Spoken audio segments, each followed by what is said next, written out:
Eu cheguei hoje pela manhã lá do estado do Acre. Vocês estão acompanhando a situação grave das cheias no estado do Acre.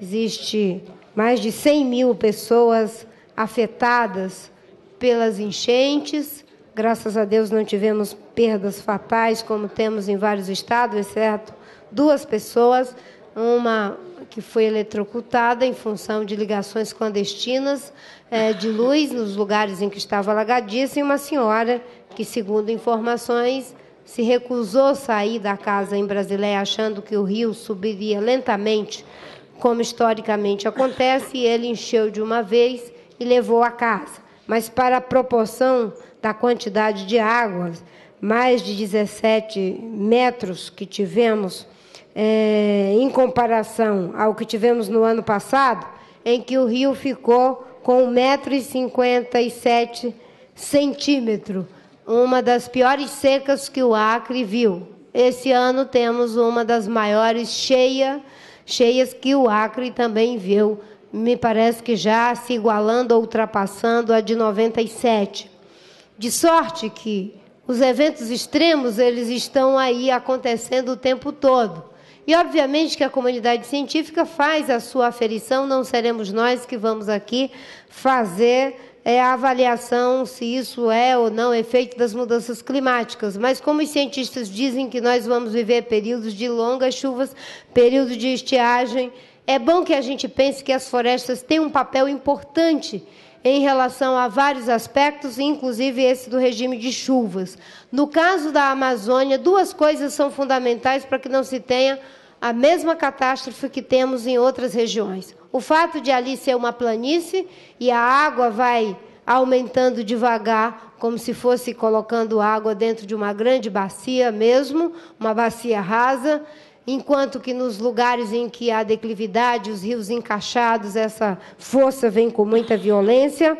E a outra questão importante é a floresta, que funciona como um muro de proteção para que essa água não seja despejada de uma vez no leito dos rios. E com a remoção da cobertura vegetal, como acontece no Vale do Acre, sobretudo ali em Rio Branco, no Rio Acre, o prejuízo é sempre maior.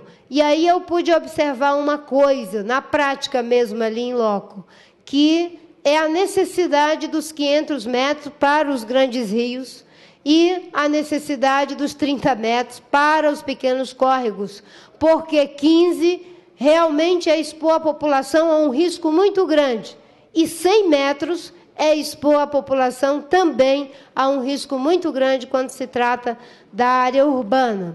Mas nós estamos aqui por quê?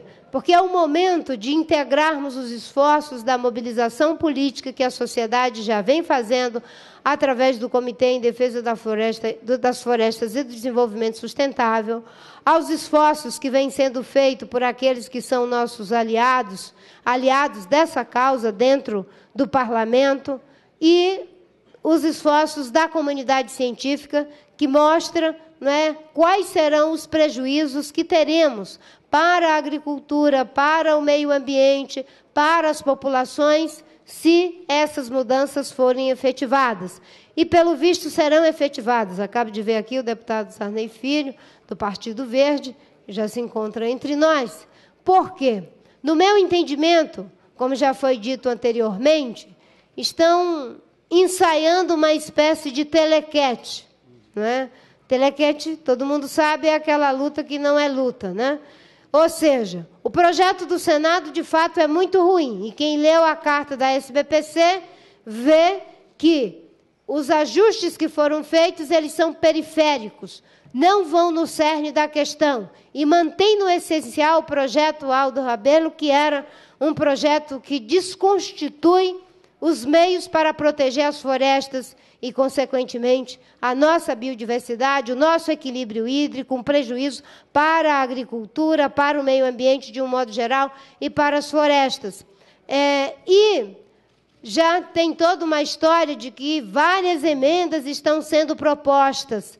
Ora, isso nada mais é do que armar o espaço para o telequete. Então, se faz uma suposta briga entre as emendas que estão sendo apresentadas para tornar o projeto ainda pior, não é? Se é que isso é possível.